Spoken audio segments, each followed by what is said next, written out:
দেখো, আজ একটা খুব গুরুত্বপূর্ণ বিষয় নিয়ে তোমাদের কাছে হাজির হয়েছি।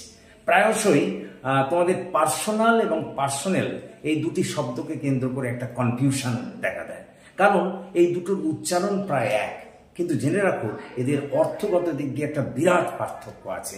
আজকের পর থেকে আর কিন্তু এই তোমাদের সমস্যা থাকবে না, কনফিউশন থাকবে না। দেখো, পার্সোনাল কথাটার অর্থ হলো ব্যক্তিকেন্দ্রিক, private, related to a person, তাকে বলা হয় পার্সোনাল।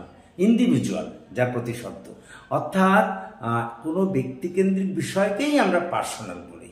যেমন মনে করো, I want your personal opinion, এটা কিন্তু একটা অ্যাডজেক্টিভ। অন্যদিকে পার্সোনাল কথাটার অর্থ হলো একটা জনসমষ্টি, সাধারণত কোনো সংগঠনের কর্মচারী গোষ্ঠীকেই বলা হয় পার্সোনাল। এটা কিন্তু একটা নাউন, এবং আমরা উদাহরণ হিসেবে বলতে পারি, the personal of this company received a bonus. Thank you for this watching and listening. So please comment, share and subscribe to my channel.